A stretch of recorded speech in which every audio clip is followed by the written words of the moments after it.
This podcast is recorded on stolen and unceded Aboriginal land. We acknowledge the First Nations and elders of this country and join their calls for justice. Always was, always will be Aboriginal land. Okay, so on your bio it says, since January 2024, Alex has been reporting extensively on the relentless campaign of censorship, punishment and silence being waged against people in Australia who oppose Israel's genocide in the Gaza Strip. It's very important reporting. It's very serious and often depressing and quite scary. But sometimes the stories you post, they just make me laugh because they're so fucking ridiculous. It's almost impossible to take it seriously, but also it's very serious. Can you tell the good people what happened with the Bayside City Council in a story we got this week? Yeah, so this is quite new and it seems to be getting picked up by like The Age has picked it up, which is really surprising. I think the ABC is picking it up. Yeah. Basically, a 16-year-old kid named Zaina Amro, who's of Palestinian heritage. She lives in the Bayside City Council local government area, which is like southeast Melbourne along the bay. She's been volunteering with the council for like 3 years, like unbelievably precocious kid and a civic-minded kid, organising. The perfect cover for a terrorist, but yes, go on. Yeah, 100%. Like that's how they get you. She was featured in the council's dinky little community magazine, right, where they interviewed her for an article being like, people should use the library. And she was like, I like using the library with my friends. And they went and took some photos like with her. And she's Palestinian heritage, so she was wearing a little necklace. It's in the shape of historic Palestine. It's in the colours of the Palestinian flag. Mm-hmm. Council staff at the time apparently told her, oh, we like your necklace. Yeah, keep it on for the photo shoot because, like, why wouldn't you? Magazine went out. It got uploaded on the council website, blah, blah, blah. Yeah. Like, absolutely nothing to any of it. And then abruptly, it all got pulled down. So the magazine got pulled down. Her image on the front cover of the thing was replaced with a white tradie. I'm sorry. Yeah. Again. The magazine was physically distributed out to about 2 suburbs before they abruptly pulled it. And she had no idea what was going on. Like, someone phoned her mum while she was at school and was like, hey, like, where's that magazine that you were in? She and her mum got in touch with the council and they told her that your necklace is a political symbol and we can't be seen to be endorsing any kind of like political line. I'm looking at the photo on the article. I can barely see the fucking necklace, right? It's like so you can small. you can like, barely make it out. It's insane. You wouldn't even like I wouldn't clock that at all. Drew someone's attention to it. You wouldn't even know the thing. Like, you have to squint to see the fucking thing. Yeah. So obviously this kid is pretty upset because this is like her, probably first interaction with adults in this kind of way. Right. And yeah, so for whatever reason, this story in particular has blown up. We cover stories like this every other week of local councils, of schools, government departments, private companies, NGOs cracking down on this sort of stuff. For whatever reason, I think maybe the fact that, she's a kid and she says in the article, like, this is so weird. Like, these are all grown adults and I'm a kid. It came up in a council meeting, like 2 weeks after the magazine went out. The minutes from the council meeting in October said that 9 people had complained to the council about the necklace, and the CEO offered this, fulsome apology for anyone who might have been offended or felt unsafe for seeing the necklace. Yeah. This is insane. Wasn't a site about her being a young achiever also taken down as well? Like, she's basically just been wiped. A media release from May announcing Zaina as the winner of a Bayside Youth Participation Award has also been taken down. Yeah, although photos of the ceremony are still live on a council social media page. Yeah, so not only did they kind of scrub the photos of her with the necklace and the article they were attached to, but they went back through, that they probably just searched her name in their website backend and deleted anything that came up. But yeah, she won like a youth participation award, 6 or 7 months ago with the council for something completely unrelated. And they got rid of that too. And I was the one who actually told her that, and she was like, "Oh my God!" And they didn't do a super thorough job scrubbing her, because some of their social media pages and stuff still have photos where, you know, she's getting awards for being like a nice young kid who volunteers for things. But yeah, it's all very normal and good. And well, I must say, full love and solidarity and respect to this young lady. This is the great quote. For Zaina, the fact that a necklace has caused such a stir is really weird and concerning. These are full-grown adults, and I'm a teenage girl, she says. If you explain this situation to any normal, sane person, they would tell you this is crazy. Well said. Yeah. The council has put out a statement on its website, because they've been, you know, getting quite a few emails about this, saying that, you know, this is in line with our media policy, or our community guidelines, blah blah blah. It is always great to see people have to resort to the like local government bureaucracies to explain away like the dumbest conceivable stuff. Like, yes, we have consulted with our relevant stakeholders, and yes, we have decided that this necklace is Hamas, and yes, we will be calling the IDF when I get off the phone with you. Like, what do you do? Jesus. I mean, this is more extreme. Remember, like, I think it was in 2024, Guy Pearce was in Cannes and did a spread for Vanity Fair France. That is how they say in France as well. They say, yes, we're going to Cannes. Cannes. Yeah, we're going to fucking Cannes Film Festival. Going to watch some films. Well, excusez-moi, Mr. La-di-da. Yeah. Sacre bleu. But he was wearing a little Palestine pin, and they posted the photo of Guy Pearce, but they photoshopped out the pin and then later apologized and said this. There's a footy player who plays for the Penrith Panthers, which is my team, who I love. His name is Mitch Kenny, and he marched across the bridge in Sydney in October, the big march. And he was on a podcast with Josh Mansour, who's like an ex-footy player, and he was talking about how once he did a live cross, I think on Fox Sports, and it was just from his house, and he was wearing like a Free Palestine t-shirt or something, and he noticed that the producer like got a call in his ear, and he was like, okay, and they did the interview and it was all fine, and then when he saw it on TV, they had like cropped him to be like this, so you couldn't see the t-shirt. It must be such like a nice life if this is what you get paid to do, just like the easiest and dumbest stuff. Is the biggest issue. Well, spare a thought for the good people in Victoria's public library system as well, because another story that really tickled me, that really I could only laugh at this, was what happened with Pip the watermelon, a mascot in the Big Reading Challenge. Can you tell us exactly what happened with Pip, who is Hamas? I think we can all agree. I mean, Pip the Hamas watermelon. I mean, it's well established now. Pip is a little cartoon watermelon, a friendly little guy. A friendly little watermelon guy, and every year... Or girl. I don't know. Do we have the gender of Pip? I don't want to assume this watermelon's gender. Sure. Public Libraries Victoria runs every year like a reading challenge, right, to get kids to read.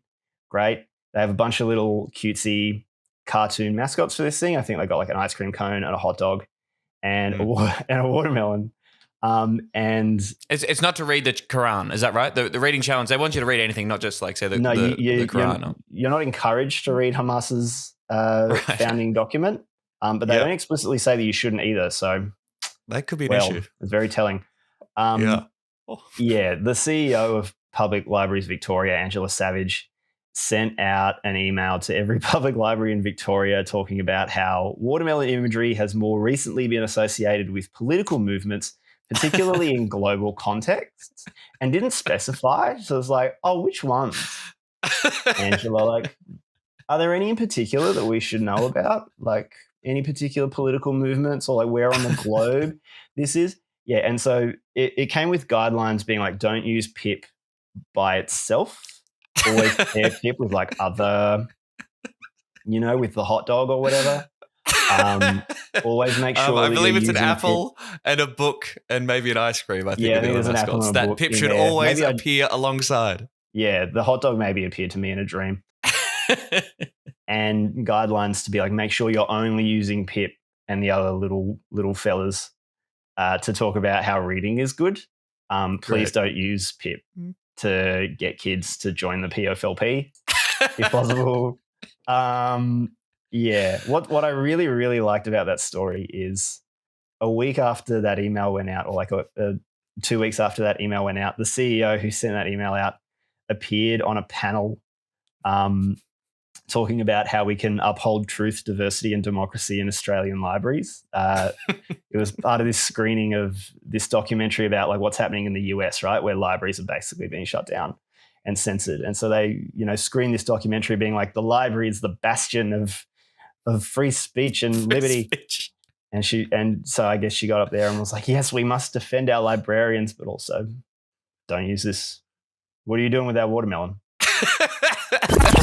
If you want the dole for life, free marijuana, vote Green. There's a bunch of ratbags and a bunch of idiots, and I got no time. I'm a bunch of idiots. The Greens get way too good a run in the Australian media, way too free a run. Frankly, I've always found the Greens to be a real serious danger.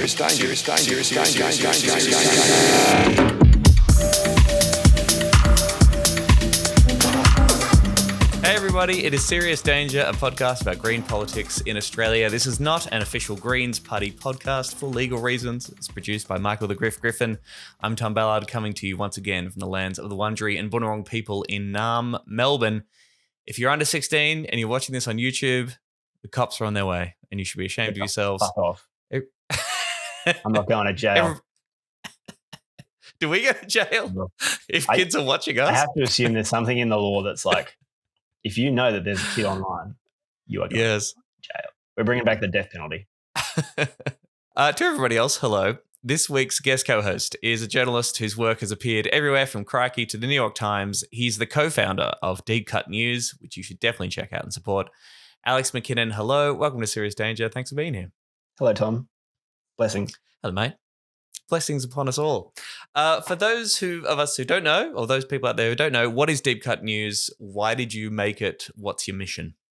Deepcut is the latest addition to the woke left deep state media industrial complex. Awesome. So that's me. Also, George Soros, if you're watching, which I know you are, my last check has not come through yet. So what the fuck? Yep. Also, Xi Jinping, same message to you. The usual payment methods are fine. Dusted and your comrades everywhere. Seriously though. Yeah, the Sky News producer is going to watch this and be like, I have the scoop of the century. I've got it. I got him.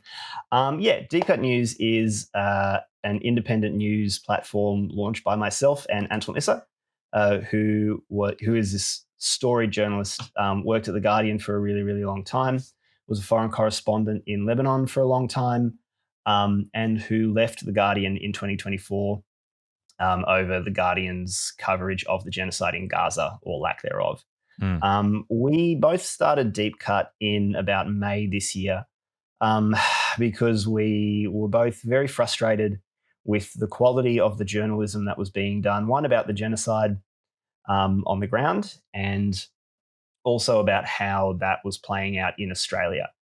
So in pretty much every sphere of public life you can think of, whether it's governments, whether it's the police, whether it's the media, the public service, NGOs, businesses, schools, hospitals, wherever, anyone who has expressed the slightest support or sympathy for people in Palestine has had the hammer kind of come down on them. So things like people wearing watermelon earrings to work would get a call from their manager or their CEO and say, you are being political or you are being anti-Semitic, and we need to read you the riot act. So it started out as a place to tell those stories because I was trying to pitch those stories as a freelancer to the Sydney Morning Herald or the Guardian or the ABC or wherever, and getting nowhere. And so I just started doing it myself. And since then, we've kind of expanded our remit a little bit.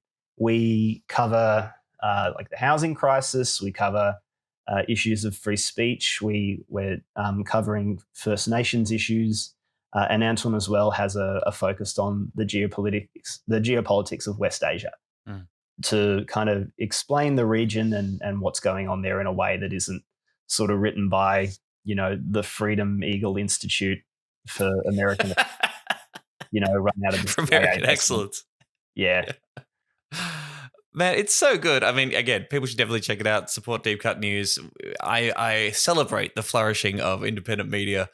If nothing else, just to check in and be like, okay, I'm not insane. I'm not actually crazy looking at these stories. Like, this is a real pernicious thing, and this is great insight from great journalists doing great work independently. Of course, our friends at Lamestream are doing a similar thing. We're seeing more and more of it. I mean, just a piece on Deepcut from friend of the show, Jeff Sparrow. The Age called out the Myanmar genocide, why not Gaza's? And he just really clearly goes through the blatant double standard that The Age, 9 Fairfax have taken, unequivocal when it comes to what's happening in Myanmar, calling it out as a genocide, condemning it, running editorials. And then on Israel, Gaza, well, who can say? You know, it's controversial. It could go either way, really. Just a great piece that no one else is going to write. Obviously, you're not going to see that kind of analysis within 9 Fairfax itself. And just an exposure of the apparently liberal. I remember being a kid and The Age being like as left as you could possibly go in Australian media. Just an exposure of how much they've absolutely dropped the ball and completely abandoned their ethical journalistic principles on this particular conflict. Yeah, I love that story. Something as well that I think the story brings up and that we try to bring up as much as possible is the fact that so many of Australia's senior media figures, whether it's editors, whether it's producers, journalists, managers, whoever, have been on these paid trips to Israel. They're still running.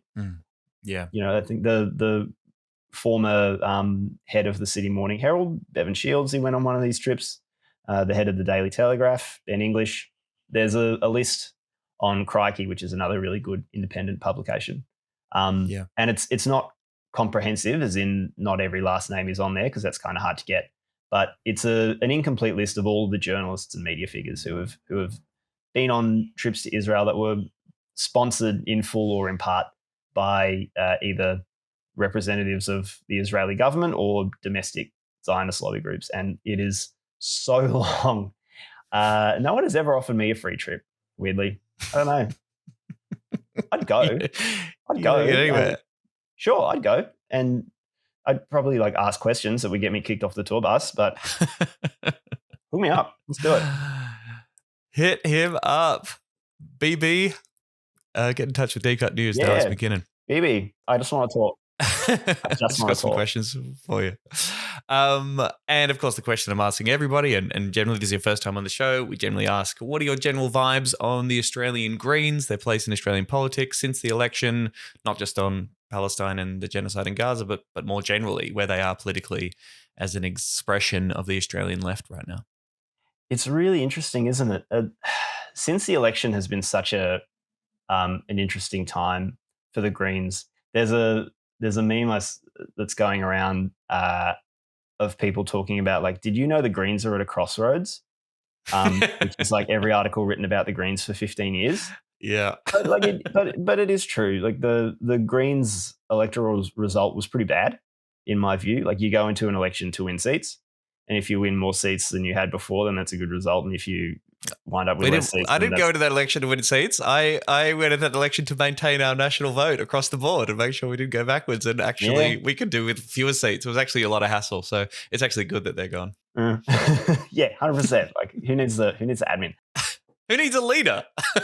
No, Who needs the leader to hang on to his seat? Come on. But I think it was maybe not as bad as has been painted. Yes.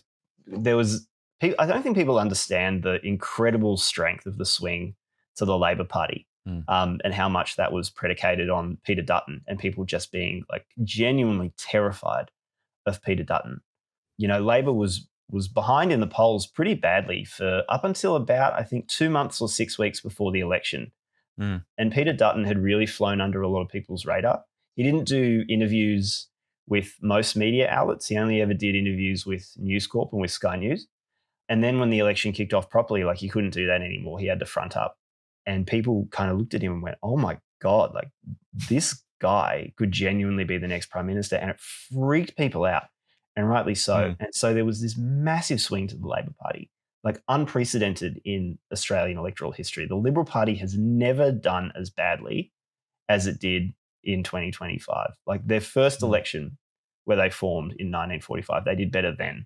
And I think in the face of that massive, massive swing, the fact that the Greens vote stayed flat was probably, given the circumstances, a pretty all right result. Mm. I think the bigger problem for the Greens is that their vote has done this for a long time, has stayed flat. And there is this endless kind of refrain of, next election will win in Wills and Cooper, or next election will win this seat, next election will break through and get to 15%. And sooner or later, you kind of have to go, well, if it was going to happen, maybe it would have happened by now. And if it hasn't, maybe that's a reason to start asking questions why. Another thing I found really interesting was where the Greens vote went up and where it went down. Traditionally, a relatively strong area for the Greens was in seats that are now kind of dominated by the Teals. So inner city, wealthy, very white, very professional, that usually return Liberal members, but often a Green candidate would be second. Now a lot of those seats have gone to the Teals, and the Teals have completely eaten the Greens' lunch there. So voters in those seats who might have voted Green have gone to Monique Ryan and Zali Steggall and people like that. But especially in Queensland, I think the Greens vote started to really tick up in places where the party has historically struggled. So outer suburbs, among more working class people, among migrants, where traditionally the Greens have really struggled. The vote actually went up quite substantially, which is potentially an opportunity. The fact that the Greens were running more, economic messaging around the cost of living did seem to resonate with a new group of people. It turned off a bunch of traditional Greens voters, so those older, more established, kind of environmentally conscious but pro-capitalist people. They heard that and they went, oh my God, no, I'm going to vote for a Teal. But there was a new group of people, and a group of people who the Greens have had trouble reaching for a really long time, who heard that and were open to voting for the party. So, it'll be interesting to see how the leadership responds to that, and whether they take that and run with it. Would you say the Greens are kind of at a crossroads? I guess, is that how you'd sum it up? I think it's like there are two roads, and one's going this way and one's kind of going the other way, and there's a point where the two roads meet, and I don't know what to call that. The Greens are at an intersection, or a roundabout. The Greens are giving way. All right. Well, thank you for laying that out. I appreciate it. Great to have you with us. We're going to chat about the news of the week. Just quickly, big shout out to our patrons, patreon.com/SeriousDangerAU. That's the place to go if you want to support the show and get bonus content. Thank you to Ashley, Stuart, TMC, Mina, Mark, and Solferino for joining the Serious Danger family. You are all officially Danger Dogs. And we had a new Patreon episode came out this week. Me and Emerald talking about Inside the Greens. We are continuing reading a book by Paddy Manning, his big history of the party, Chapter 11, Part 1, which is the final chapter in Part 1 of the broader book. Anyway, the chapter is called The Real Opposition. We're going back to Di Natale, the 2016 election, the left renewal. You would have been around. Did you follow much of the left renewal moment in 2016 when there was this anti-capitalist group? I've probably suppressed it. Some very funny stuff about some very nasty Facebook groups that were kicking around the New South Wales Greens in 2016. That. Oh my God. Yeah, good stuff. Yeah. Well, if you want to hear more, become a patron and you can help us cover our costs and listen to that fantastic bonus content. Also, please rate, review, and share this show. If you're watching it on YouTube, please subscribe. We'd appreciate that. Send your favorite episode to a friend. Get more people listening to Serious Danger. We'd appreciate that. Particularly on YouTube, we're getting very close to 3,000 subs. It'd be cool to hit that by the end of the year. That'd be great. Thank you, everyone. Love you. Flying internationally to glitzy events, $100,000 for airfares to the UN to speak for 6.5 minutes, a dinner in Paris that cost almost $2,000. That included $750 worth of alcohol. And what does it tell you about the Prime Minister's attitude to struggling Australians? That he's giving cover to this minister and others. But if you're a struggling taxpayer, you're out there battling on your own. We need this minister to be held accountable under a ministerial code of conduct right here, right now, and to step aside while these things happen.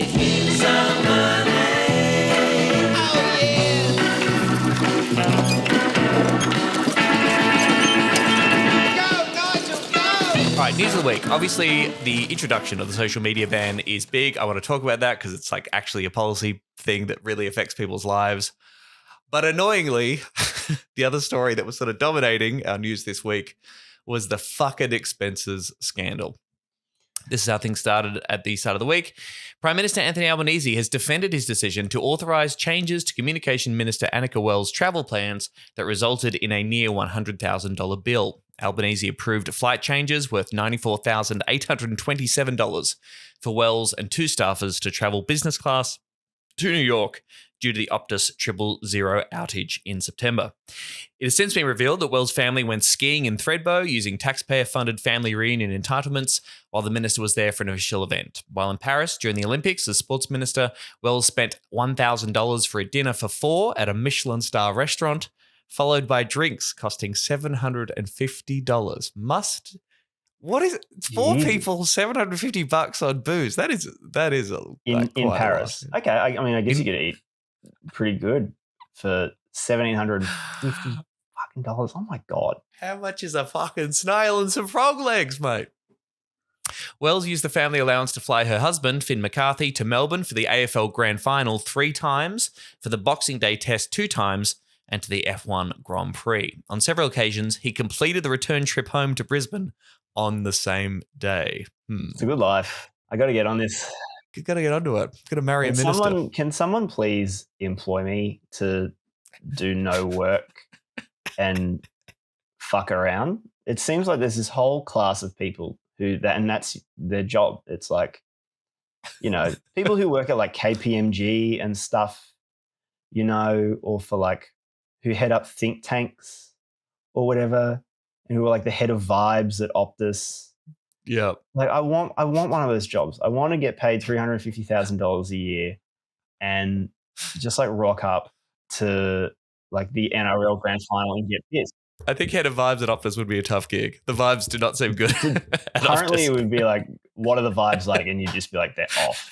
They're real bad. In fact, bad. Yeah, the ping pong table in the break room is not doing the job. Doesn't make up for those people that kind of died because of us. So those stories come out. We had this entire week of speculation, outrage, people freaking out about parliamentarians' expenses and benefits. And of course, journalists then dig into all the expenses and we hear about terrible things that people are doing across the political spectrum, including the Greens. The Greens were mentioned. We'll get to that.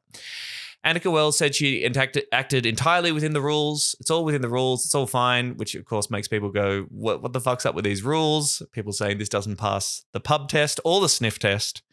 Wells has now referred herself to the expenses watchdog in the parliament, so she began audited. I have feelings about all this. I occasionally found it hard to sort of care, but then you see some details and you go, fucking hell, this is a bit much. What have you made of all this, Alex? What should we think about this expenses scandal this week? I also find it hard to care just because, like, I find most federal politicians to be so interchangeable that it becomes like so hard to keep track of who people are. Like, I've tried so hard to figure out what the difference is between Richard Marles and Jim Chalmers. And I cannot, like, you could put their 2 photos in front of me instantly right now and I'd be like, that's the same man. Like, has anyone seen these 2 men in the same room? Like, either one of them could pull me out of a burning car and 5 minutes later I'd be like, hi, nice to meet you. The expenses stuff, like, I'm old enough to know that this is, like you say, like a permanent story of Australian politics. Right. Like, it comes out that some minister who no one has ever heard of has racked up like some insane bill on insane stuff, and the other political party jumps all over it and is like, this is outrageous. And the government says, well, you used to do it when you were in government.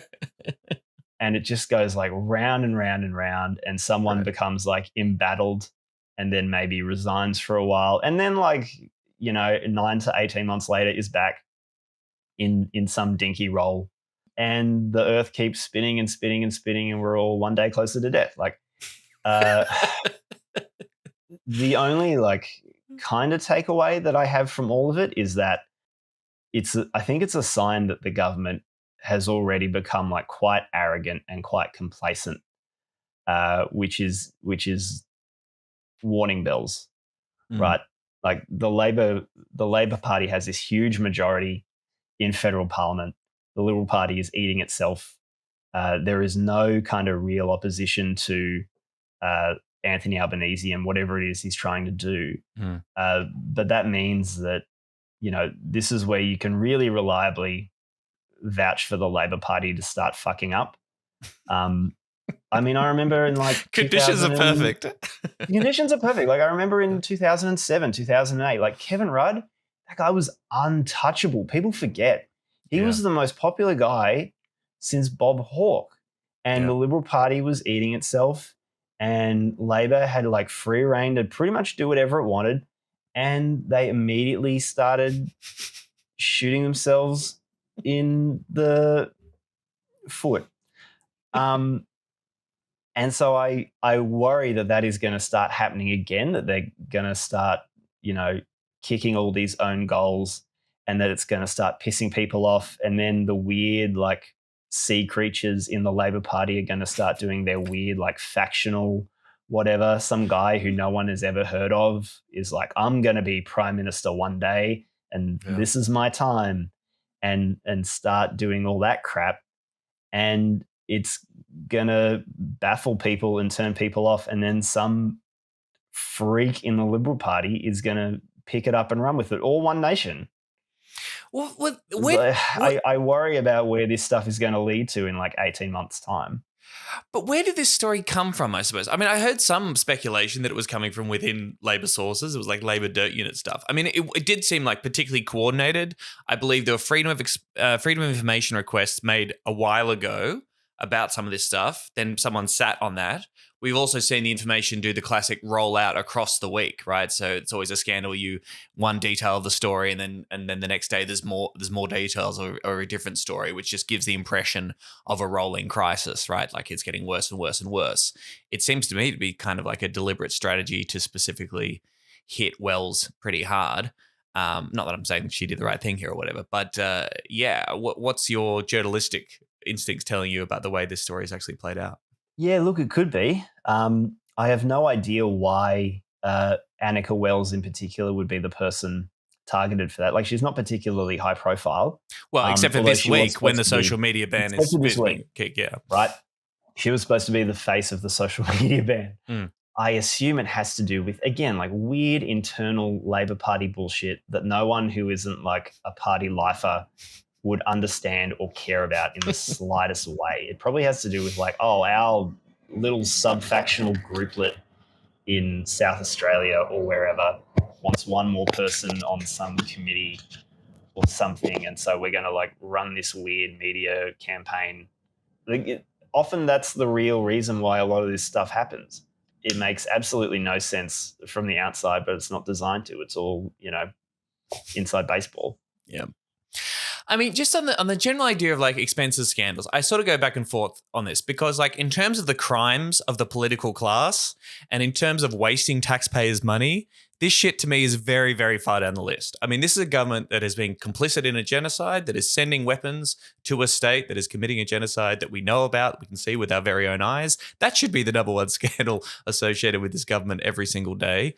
And taxpayers' money, we're spending $300 billion fucking dollars on AUKUS, which passes broadly without comment or is generally accepted as a good and awesome thing across the board. So surely, not to be the whataboutist guy, but it's like, yeah, surely in the grand scheme of things, this is not the greatest crime whatsoever. And the numbers we're talking about in the context of the Australian budget are pretty small fry. On the other hand, engendering class hatred for the ruling class and the political class and people recognizing just how out of touch people in power are, how their lifestyle and the cushy lives that they secure by becoming members of our parliament makes them disconnected from ordinary people, particularly in the context of a cost of living crisis. I guess there is some political advantage for the left there, but I don't know. I just don't know whether I feel like this will be a flash in the pan and will be gone pretty quickly, I mean, it probably will, like the specifics. I mean, most people probably couldn't tell you the specifics, but the vibe will be there. Yeah, I think. And like this won't be the last one. God knows. There'll be more like this, which will keep kind of taking the shine off the government. I've also noticed that, Anthony Albanese really seems to have a glass jaw. Yes. When people bring up stuff he doesn't like, he gets really kind of snitty. He gets really like openly kind of hostile, and he does it on camera. And people are okay with it now because, you know, he's kind of just been reelected, and people have this vague like of him. But it wouldn't take too much, I think, for, you know, another one of these where he comes out and doubles down and is weird and defensive and hostile to questions about it, where people start to go, oh, like, this guy doesn't seem to be as fucking chill as I thought he was. It's Morrison-esque. Like, you know, Morrison was always like so pugnacious in interviews where he just seemed affronted that anyone would ask a question that might challenge his authority or be critical in any way and sort of go like, what is happening right now? I'm the Prime Minister. You should respect me. Yeah, and I think people give him the benefit of the doubt for now, but like it's weird. Like people's opinion can turn on the smallest stuff. Like you say, like the AUKUS stuff, I think maybe because $300 billion is a literally unimaginable amount of money. Like, how do you conceive of that? You can't. Whereas, you know, like a lobster dinner or like getting the gals in a chartered car and going for like a Hunter Valley wine tour, which is what one of the state ministers up here did. Shout out to Rose Jackson. That stuff, because it's a little bit more accessible and understandable, it probably feels more real. Yeah. And so it's quite easy to seize on, and, you know, you do that and you think like, these pricks. And it kind of goes from there. And I love the defense of like, it was all within the rules. It was all, nothing. I didn't do anything wrong. It was all within the rules. It's just like, 100%. don't you know, people say always, the rules fucking suck if they let you do this. This is ridiculous. It's always within the rules. Like, oh my God. I don't think politicians understand how weird they sound 95% of the time, because they just hang around people like them and they have no conception of how other people even talk. When you talk to politicians, like they sound like pod people. They sound like someone has sucked them up and replaced them with like a human-like entity, and suddenly the words coming out of their mouths are like fall into the uncanny valley, and they have no awareness of that's how they come off. It's very weird. Particularly when the obvious follow-up to it was all within the rules is, okay, do you think these rules are acceptable? Do you think they should change? We had a story on Friday. Prime Minister Anthony Albanese said, I'm not the finance minister, as he refused to commit to changing rules that allow parliamentarians to take relatives to premium events on the public purse.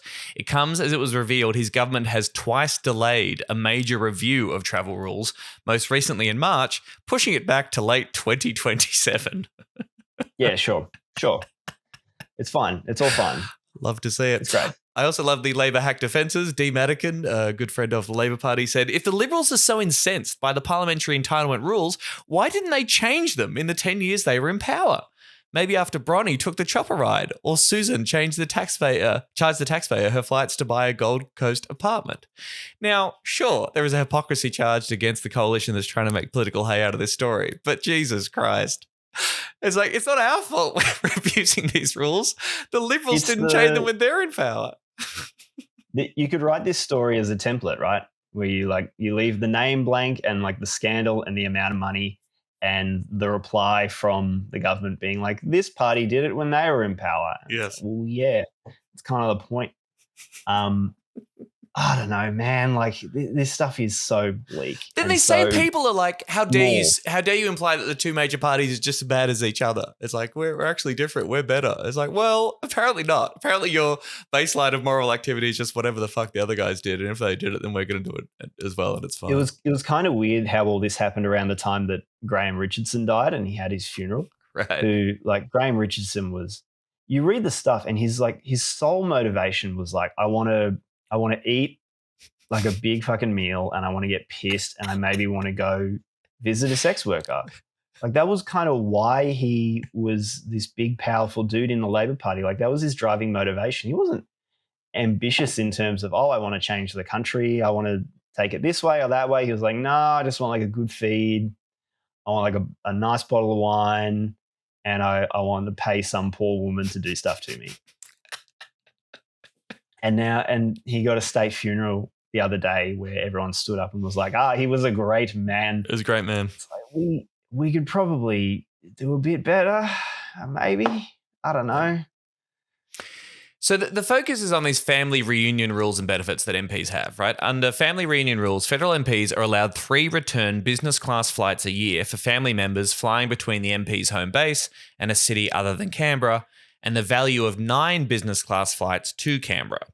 There is also an allowance of 3 return economy flights per child to Canberra and some flexibility to the rules, allowing ministers to claim more. So does that mean that the parents in business and the kids are stuck back in the economy? Like, awesome. All get in the back of the plane, kids. Do not come and talk to me. I'm going to be hitting up the Jack and Cokes by the time we get to Melbourne. I do not want to hear from you. That little curtain is there for a reason. It's time you learn this. This is public service. That's really funny. One, like, why do you insist on business class? Like, if it's a business class flight between like what Sydney and Melbourne, Yeah. like that's an hour, and you get about this much more leg room from what I've seen. Like, what is it? It's this weird kind of like status thing. Like, I must have the business class flight. Well, of For course. this hour-long flight. Like, I get it on like a 24-hour leg to go business class if you can afford it. Mm. But yeah, and also I'm not going to sit with my kids. 100%. I refuse to sit with my children on this plane. No, they will be back there. They will be sitting next to someone. Good luck to them, I guess. Here's Bernard Keane in Crikey, sort of justifying the general principle of family reunion.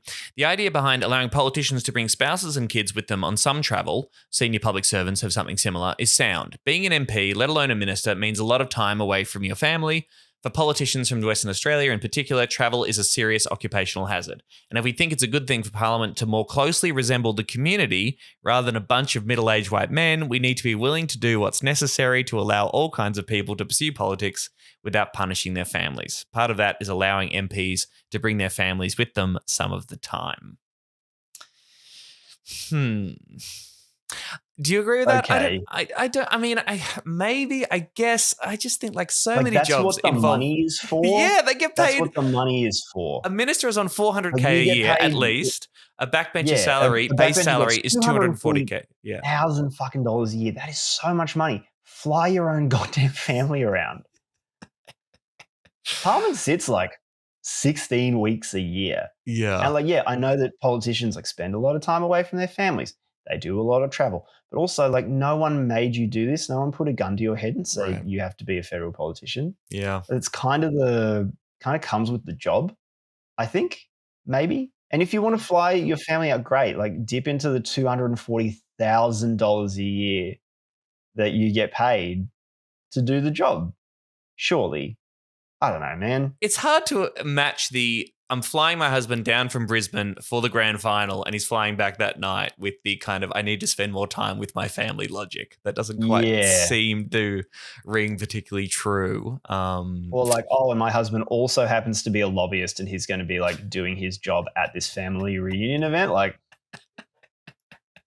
This family okay. reunion of lobbyists and donors. Yeah, it's funny how that works out. I mean, Brisbane Times had a big breakdown of all the family travel expenses, and you know the list was mainly dominated by MPs from Western Australia, which you might say are in a slightly different category. Australian taxpayers have spent more than $4 million on travel for politicians' families and spouses since the election of the Albanese government. Again, in the grand scheme of things, not a huge amount of money, but there you go. But then Wells is actually one of the like lowest claimants, the 28th highest of parliamentarians when it comes to the sheer amount of money that expenses rather that she claimed on family travel. Northwest Queensland Nationals MP Andrew Wilcox, never heard of you, charged the most of all MPs with a bill of $123,769 for family travel. I don't know. Maybe he's got more kids. I don't know. Yeah, like WA parliamentarians and rural parliamentarians typically spend the most on airfares just because of where they're coming from. Sure. Which is fair enough, like fine. In terms of the family stuff, I don't know. Again, no one made you do this. No one like drafted you and said you have to go serve in federal parliament for however long and you're not going to see your family. Like, you know, going into that that's kind of the deal. And the upshot of that is that you are one of the very few people with your hands on the levers of power. And there are kind of trade-offs to that. And if you want to spend more time with your kids, like, you are entitled to do that, but also you have money to make that happen. You So do, and you could maybe spend some of that fucking money. maybe there's a different approach. Remember, this isn't just I'm claiming this as an expense as like a tax write-up, like to reduce my levels of taxation. No, it's like the full cost of the flight is totally covered by your workplace. Yeah, and like no other industry does this, right? At best, you would be able to claim a tax write-off, Yeah. but no other industry like flies you around like this and pays for it. Hmm. Like no one else has that kind of money. It's because it's taxpayers' money that they can afford it. Yeah. Like the meals in Paris for the Olympics. It's like, I mean, if I travel for a gig and I have a meal in that city, I can keep the receipt for that, and that will reduce my taxable income. I don't get the the cost of the meal and $750 worth of alcohol covered by my employer as a legitimate expense. That's just a fun time you're having in Paris. Grog brings down like more politicians in this country than anything else. Like nice bottles of wine, Qantas lounge memberships, such dinky stuff. Yeah. It's never like I'm betraying my country to a foreign power, for my ideals, or they've got something compromising on me. It's like I want to get pissed. They just said, I like Moet. What are you going to do? Yeah. The Greens did get a mention in this story. The loved ones of 3 Green senators partied at music festivals and even attended a pro-Palestine rally. The greatest scandal of all, on taxpayer dime, as heavy debate continues over whether rules around parliamentary spending should be changed while everyday Aussies struggle. Maureen Faruqi, David Shoebridge and Sarah Hanson-Young are the latest politicians to be exposed after billing taxpayers thousands of dollars to fly their relatives to events. Senator Faruqi billed $471 for a family member's flights from Sydney to the Gold Coast so they could join her at the 2023 Splinter in the Grass Music Festival in Byron Bay. They were flown out the following day back to the harbour city from Brisbane, with the airfares costing $211.31. I like how it's so... With a fucking Jetstar. Well, also not that much, We're not getting the $100,000 flight to New York. Yeah, true. That's very cheap. That's a good deal. That's a good deal. Sydney to $211 return. Brisbane to Sydney, or maybe from Byron Bay. Not too bad. Yeah, that's like we're putting you in the cargo hold. Senator Faruqi in November that same year attended a pro-Palestine rally in Melbourne. She flew in a loved one from Sydney at a cost of $1,370.94. That seems a lot more, but anyway. Then there's the Sarah Hanson-Young case. She's charged taxpayers almost $50,000 to ferry her husband, Ben Oquist, to and from Canberra, where he works as a lobbyist. Mr. Oquist works for political lobbying firm DPG Advisory Solutions, which counts Ausgrid, Rio Tinto, Salesforce, Spotify, Uber, Wesfarmers, and Workday among its corporate clients. Oh, a list of all the best companies, all the nicest people. What has Ben doing there? Get Spotify and Uber and Rio Tinto in a room together and watch a portal to hell open in the floor. Analysis of parliamentary expense records conducted exclusively by The Australian shows Senator Hanson-Young has charged taxpayers $49,902 to fly a family member to and from Canberra, mostly to her home city, Adelaide, 78 times since July 2022. She actually outspent that should be at the Annika top. Wells on family travel. Seems like that one should be at the top of the article instead of like, someone spent $200 on a flight. Yeah. Oh, by the way, someone flew their lobbyist husband to and from Canberra 78 times and spent $50,000 doing it. Jesus. So he works in Canberra. Yeah, that's bad. He can afford his own flight, Sarah. What are we doing here? Come on. Yeah. Also, look at his client list. Like, they could pay it. Get Rio Tinto to pay it. Get Wesfarmers to pay it. Any chance damn. that any of these rules are going to change, or do you think the Albanese government's just going to wear it for a little bit and everyone will forget it and we'll all move on and they'll keep living no one changes the rules. No one changes the rules. Everyone benefits too much from the rule. It's too cushy. It's too good. Why would you be the one to change it? Yeah, and it is weird because you leave like this huge political opportunity on the table, right? Like if you were the Prime Minister who went, I'm really honestly going to crack down on this shit and we're reducing MPs' entitlements, maybe we're reducing MPs' pay, you would get like a dream run in the press and probably in opinion polls too, but you would also like mark yourself out maybe for assassination. Like every other politician in that place would just be like, I hate you more than life itself. Jesus. And that would be the end of your career, most likely. Well, Greens be better. Raise, we should hold ourselves to a higher standard. I think a lot of this, yes, my caveats about this as an issue and how important it is in the grand scheme of things aside, not a great look. And yeah, in a moment like this, you would hope that a left-wing party would be able to emerge and say, we do things differently. We're not having our little snouts in the trough here. We think this is ridiculous. Here's a point of difference between us and the cunts in the major parties. But it seems like if you're in Parliament for long enough, apparently you just get used to that lifestyle, and even our faves are guilty of the same crimes. Yeah, if it's your whole thing, like transparency and accountability and then people notice when you do it in a way that they don't when Barnaby Joyce does it or whoever. Right. People like this are everywhere. That's why my own children are here with me. Good night, children. They're safe tonight. Are yours? I doubt it. All right. I know I didn't care about that story, but we talked about it for quite a while. Let's talk about the real thing, the social media ban, which was introduced this week on Wednesday. Australian kids now officially banned from certain social media sites. Banned of Facebook, Instagram, Kik. I don't know what Kik is. I'm a boomer. What is Reddit. Kik? Do you don't know what Kik is? Great. Okay, good. No. Banned from Threads? Oh no, the kids. What are they going to do without their Threads? There was it's all happening on Threads, Mum. Yeah. Mum. I can't talk to my fellow teens on Threads. There was a point where my life is I think LinkedIn now. was in the conversation, and someone was pointing out why is a 15-year-old on LinkedIn? That would affect exactly the same kind of kid who would who used to be in the audience for Q&A. Yes. You know what I mean? I'm weird little 15-year-old in a suit and tie being like, I have a question about democracy. Young liberals are furious that they can't access I hope that's a phase. LinkedIn anymore. Threads is on there, TikTok, Twitch, X, and YouTube. Exempt from the ban. Discord, GitHub, Lego Play, Messenger, Pinterest for some reason, Roblox, WhatsApp, and YouTube Kids. Now, people pointing out, again, I don't know what Roblox is, full disclosure. Again, I'm very old. But particularly Roblox and Discord being exempt from the ban, sort of showing the inconsistency of it. Yeah. It is also kind of the one where, maybe would-be child molesters sort of hang out to, chat to kids. Okay. Yeah. Cool. Maybe driving kids en masse to that one is not ideal. Not a good one. Probably. I would try and drive them to a less, child molesty part of the internet if it were me personally, but what do I know? What do you know? Did the ban affect your life in any way? Have you been asked for identification going on these social sites? Have you noticed an incredible uptick in kids getting out there playing footy and touching grass?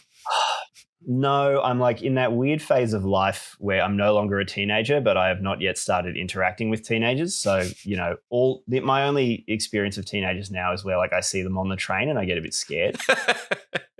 Or I read something about how teens are saying this now. And I feel the years seep into my bones. Yes. I mean, look, I have a 2-year-old.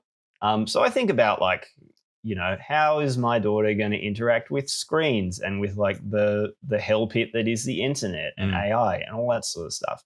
And so I think about when am I going to start talking to my kid about the internet and social media and all that stuff? How am I going to do it?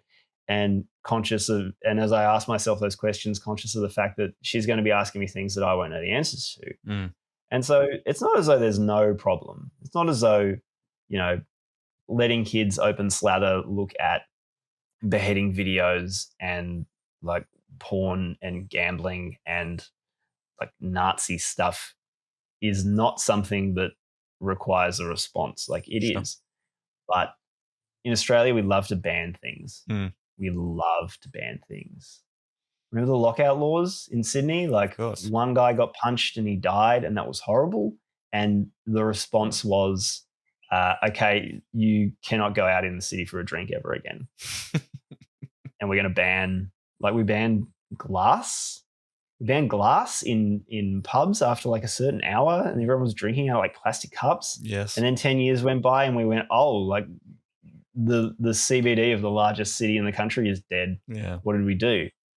What did we ban? We banned We haven't banned cigarettes yet. We're trying to ban vapes. I think, are vapes technically illegal? Yeah, I still can't keep up on what's going on with vapes. So I think, in theory, people could still definitely get them. Vapes are illegal in Australia, which is insane because you can throw a dart out the window and hit a vape store. We have this culture in our politics, and the Labor Party is a big, big advocate of this. Yes. Is that if there is a thorny issue, you can ban it away and it will go away. And a big part of this is driven by the media as well. Yeah. News Corp specifically, I think it was last year, launched the Let Them Be Kids campaign, which was basically ban this sick filth. And that was really effective. The government at least picked it up and went, this is going to get us a lot of votes and people will be really happy with this. Yeah. And for the most part, it seems like people are. Like opinion polls really support the social media ban. In spite of, all the experts and the kids themselves saying this is counterproductive, this will make things worse. It's less about that. It's less about the solution, and it's more about I feel like something is being done. Yes. Yeah. Right? Fuck evidence. Fuck experts. I mean, no. It's like something must be done. Yes. And I don't care what it is. I don't care if it works. I don't care if it makes the problem better or worse, but something must be done. Yeah. And the government has stood up and said, we'll do something. And everyone went, great. And so now here we are. I mean, Albanese said that the ban is already a success. I think he said this on Insiders last week before. It's already a success because parents are having their conversations with their kids about social media platforms. And you go, well, fuck it, hell. Hopefully that was happening already. You don't need to introduce this heavy-handed, potentially harmful ban in order to do that. But apparently, no, success already. We don't need to measure success on this particular ban because it's actually already successful before it was even introduced. So that's pretty cool. It might not actually... Sorry. Excuse me, I'm the guest and I've right away. I apologize. Read a book. The really weird thing is how like most social media apps as they currently are have settings for kids.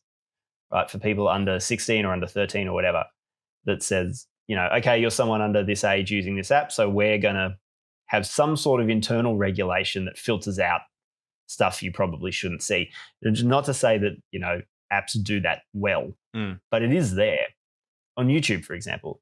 And now that kids can't go on YouTube and create an account specifically for them, besides on YouTube for Kids, it's just like open slather. Like you can still go on YouTube without logging in, and if it's a cesspit. Like, oh my god, the stuff you get served when you're not logged in on YouTube is so much worse, than what you would be being served otherwise, even as an adult. Yeah, God, let alone a kid. Right.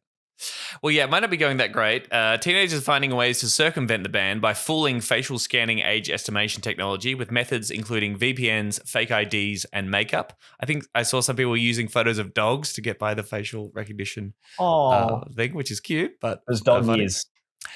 On day one of the ban, underage users left comments underneath a video on Prime Minister Anthony Albanese's TikTok account noting its failure. Hey, mate, still here.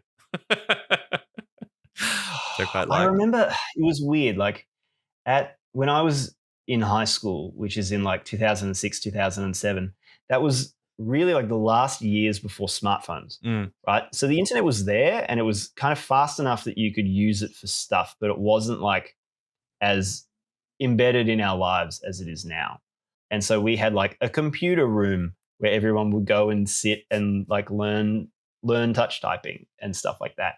And we had bans on websites. The big ones back then were like Flash games. You remember Flash games? Like Miniclip, Newgrounds and stuff. This really weird anarchic time where people were very optimistic about the internet. They're like, the old power structures and institutions don't know how to respond to the internet. This is really going to flatten stuff out. Arab Spring. And fast forward and here we are. But we had filters and bans and stuff on certain websites on our school computers. And there was just this thriving like underground economy for tips of how you could get past them. And it was often the simplest things. It was like you put the URL in and you put a question mark at the end, and that would like bypass firewall. Yeah. And so then you could just like play little mini clip games to your heart's content. There's so much stuff like that. And these things are like an endless war, right? Whether it's like social media bans or like video piracy, like content piracy, where you have like the big institutions, the companies, the government trying to crack down and suppress and restrict, and you have regular people who are inventing workarounds and finding loopholes and figuring out how to game the system. Yeah. And it never ends. And it's always so kind of interesting to watch what people come up with. Well, it's the debate around prohibition, right? Does prohibition work? Is that the best approach? And of course, the government is saying, well, obviously there are some people under 18 who drink alcohol, but it's important that as a society we send a message, and for the broad, number of people, you have a policy of making alcohol illegal for people under 18, to send a message from society, and most that will mean that lots of people under 18 won't access alcohol. And you sort of go, well, hang on, is our approach to teen drinking like actually working? Is there actually a better approach that would say a more mature, realistic approach to the relationship between drinking alcohol that might reduce harm, or look at, other recreational drugs, for example? I mean, again, it's just this logic that says, the drug war's our only approach. Across the board, prohibition is the right thing to do. We need to be strong and tough on this. We need to send that message. And fuck the evidence, fuck the expert opinion on all this stuff. This is strong. This is good. It's simple. It's easy to understand. And press the big ban button. Yeah, I mean, people get a ban, right? And it makes people feel good because it lets you take a moral stance on something, right? You say, I don't support this. It should be banned. Whereas if you go, there are many complex factors and we need to look at the causes for why people are doing these things, and no. And people start to go, well, that sounds, wussy. But I don't have time for that. No. We need to do something now. Well, apparently we don't even have these critiques. Now. It doesn't matter what it is. We have to do it now. We can't wait. No. We can't look at evidence. We can't trial stuff and see if it works and fix it as we go. We need to bring in the whole solution now, whether or not it works. And we'll just lie about the support we have. I don't know if you saw this tweet from the Prime Minister. Parents, teachers, and students are backing in our social media ban for under 16s because they know how important it is to give kids more time to just be kids without algorithms, endless feeds, and online harm. And so he tweets that. He posts a photo of him talking and laughing with a school student and what appears to be a teacher or a parent, and everyone is smiling, having a great time. That tweet got community noted by people saying, the girl in this photo is not backing it. She directly told the PM it's a bad idea. And there's a clip that went out on Sky News, which this young student is sort of saying, it's a bad idea because we're going to find alternates anyways. Yeah, well, that'll get found out too. But it's just like you're going to jail, little girl. I love how kids just fundamentally don't give a shit about things like decorum. Right. You know what how I mean? Embarrassing it is, yeah. Places where it is imagined that you should not say things or couch things in a certain way because of politeness. Where they see something that's really weird and off and they say it and people flip out like they don't know what to do. Yeah. But that's such a bullshit. To say that kids support this social media ban is just a blatant lie. That's insane. I'm sure they've wheeled out some young people who are supportive of the ban and they'll be fine. But every piece of information that we see, particularly from kids who are very vulnerable, from marginalized communities, from the LGBTQ plus community, who find a lot of solace and connection and actually, a lot of mental health support through online platforms. A lot of these people are saying this is a terrible idea. We don't support this at all. We have such a love-hate relationship with kids in this country, and it often veers more towards hate than love. On the one hand, we're these are precious little angels and they must be protected from the trials and tribulations of the world. We must be there for them. And on the other hand, we're this kid stole a Snickers bar from a 7-Eleven. We are going to send that kid to adult jail. The kid is also black, by the way, but that is not relevant. That's irrelevant. Yes. Yeah. At the same time that this social media ban stuff is coming in and News Corp and the government and whoever else are playing violins for the sanctity of our poor little Australian kids. I think the Victorian government is bringing in new laws to make sure that kids under the age of 14 go to adult jail. Yep. Kids as young as 10 years old, you can go to jail.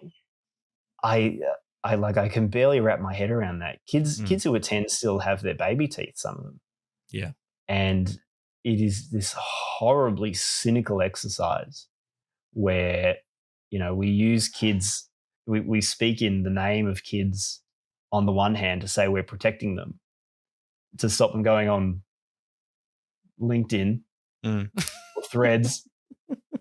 And on the other hand, we'll go, well, we're so concerned for your protection that we're going to do that. But on the other hand, if you do something wrong and you get convicted in a court, we're going to send you to jail, the most dangerous place. And that is guaranteed to ruin your life. If you survive, which you might not. Yeah, it leaves a really bad taste in my mouth. Would highly recommend people check out Cam Wilson's writing at Crikey, good friend of the show, has been documenting the impacts of the ban, the crazy story behind Whipper, the commercial breakfast radio host who's involved in this 36 months campaign, and kind of their weird relationship and the campaign they mounted that was incredibly effective. It was basically one brain fart that led to, government committing to world-leading legislation, very poorly thought through. Check that out. But I mean, on the mental health front, I thought this was really fascinating. Despite the government making a mental health argument for the teen social media ban, leading experts have grave concerns about its impact. Despite the government grounding its case for the world first law in concerns about young people's mental health and well-being, citing devastating case studies of young people who have taken their own lives, it was hard to find an existing reputable mental health support group that thought the ban was a good idea. Prior to the policy passing, none of the major mental health organisations supported a blanket ban. Each raised concerns about the harms of social media on young people, but cautioned that their effects were complex and the impacts of a ban unknown. They highlighted areas of social media to be addressed and reformed by the government, but stopped short of calling for children to be removed from platforms altogether. In fact, several of Australia's most prominent groups, Beyond Blue, Headspace, Reach Out, and the Black Dog Institute, put out a joint statement raising their concerns that the ban would cut people off from accessing mental health support and would not make young people safer. An open letter from 140 Australian and international experts opposing the ban was signed by a number of mental health researchers too. Again, who cares? Who cares, nerds? I must have done something so terrible in a past life to be reborn into a country where everything is run by morning radio hosts.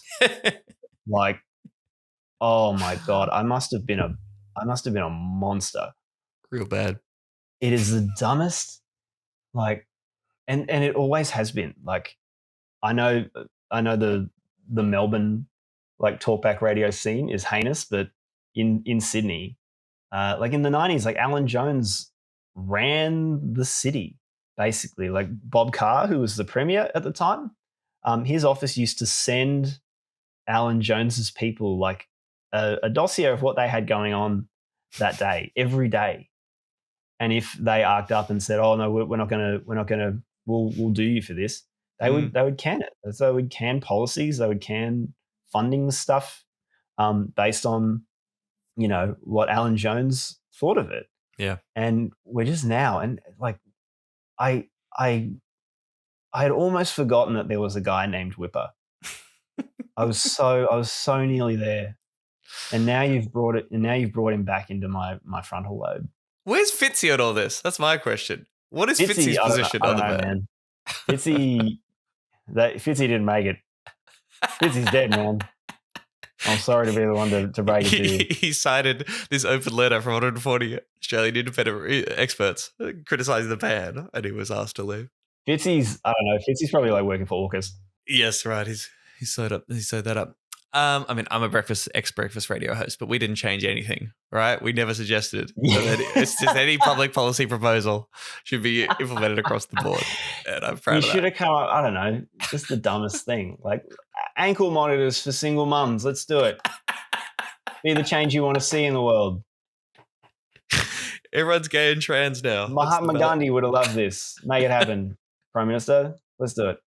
All right, so what is the alternative, I suppose? Like the Greens have been critical of this ban for the whole process. Sarah Anson-Young was on Insiders a couple of weeks ago sort of saying, well, it's becoming law. There's not much to be done about that. But, we should be going after the business model of these predatory social media companies. We should be going after their algorithm. We should ban digital advertising for people under 18 across the board.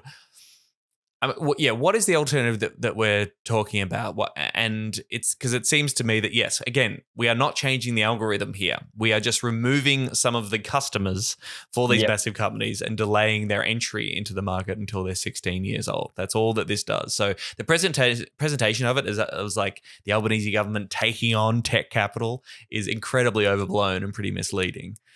What's the alternative vision, the left-wing response to this to this thing that everyone agrees is a massive problem? I mean, I don't know, man. I think we've created this space that runs the world now that is owned by like 4 or 5 different people, right? All of AI, all of social media is owned by like a handful of guys, and they're all richer than God, and they're all deeply mentally ill, and they're all like ontologically evil. And maybe starting from like that first principle and going, okay, like the internet and some form of social media is now kind of a pretty inescapable part of life. Maybe we figure out why it is that it's so bad, like so bad mentally to be on all the time, why it is destroying democracy, why it is like frying our brains, and go, maybe there is some sort of scope for like governments to get more involved in this stuff, although I say that with like a lot of caveats. The best website in the world is Wikipedia, right? It is like the one oasis in the ocean of shit that is the internet. It is. Like you go there and you more or less, are pretty reasonably certain that the stuff you are reading is accurate and true, and that has been vetted by people with good intentions. And part of that is that Wikipedia is not for profit, right? It doesn't take advertising. It relies on donations from volunteers, and it's collectively run and edited. It doesn't have a profit motive, and it is almost unique in the online space as a place where that's true. The internet is a glimpse into completely unregulated capitalism able to do whatever it is. We now know what that looks like, and it is hell. So, except for this podcast. Yeah. Buy all your missiles from Raytheon, by the way. Quality missiles, quality company. Now, here are the warning signs to show that your child might be in trouble. Are they upset? Do they smell odd? Weird question, but Hope's Games actually makes your child smell like hammers. So come on, experts, why is no one telling us about this stuff? There's a kid in Canada who's gone almost completely 2D, and no one's doing anything about it. Please sit your kids down tonight and tell them about Hope's Games. All right, Alex McKinnon, it's been a pleasure having you on this week. Again, if anyone has any freebies at all, free trips to Israel, any kickbacks whatsoever, Alex is totally up for them. Yep. Deepcut News wants them. DMs are open. How can people support your journalism and the stuff you do? We are completely reader supported. We are also so tired. There are 2 of us, and we publish between kind of 2 and 4 things a week. We both have day jobs because we got into journalism as a profession when that entire thing was dying, and now we're doubling down, which is probably the dumbest decision I've ever made in my life financially. So we rely on subscriptions. Like everything that we publish is free to read. You don't need a subscription to read it, but if you want to support it, you can buy like a monthly subscription or a yearly subscription. We also have 20% off for the month of December. So if you would like to, I don't know, buy a gift subscription for Anthony Albanese or for the Office of the Special Envoy to Combat Anti-Semitism so that they can read some quality journalism. There's no law against it, not yet. But that would be great. We're at the point now where we have more than 10,000 subscribers, mostly free. Wow. But we're at the point where we know that this thing has legs. If we had done it for 6 or 7 months and there was just like not enough interest to sustain it, we'd go, okay, we gave it a good go, but it's time to call it. But there is clearly like a real appetite for the stories that we're doing and the journalism that we're doing that is just not being done anywhere else. And if that's important to you, if quality journalism, if honesty about the genocide in Gaza, about freedom of speech, about democracy, if that stuff is important to you, a paid subscription would go a long way to be able to support us doing that. We hope that we can, in 2026, start doing it full time. That's the goal. And if we can, I mean, we've broken some pretty big stories that, we write on the train or at night or, in quiet moments where we have some downtime. If we could do it full time, like we could really give this thing a real go. Yeah. Deepcutnews.com is a place to go. Check it out. Support them. Do the right thing.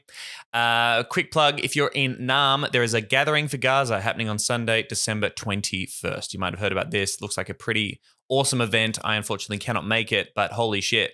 Angie McMahon, Cut Copy, Julia Jacqueline, Maureen Faruqi is going to be there speaking. I don't know how she's getting there with the flights. I haven't looked into that. Uncle Robbie Thorpe. I believe Nazim Hussain has just been announced as the host. It's in Port Melbourne on Sunday, the 21st of December in Naarm, raising cash for awesome organisations supporting people in Palestine and people who continue to suffer under Israel's genocide in Gaza. Definitely check that out. Links in the show notes. Thanks again, Alex. Cheers, mate.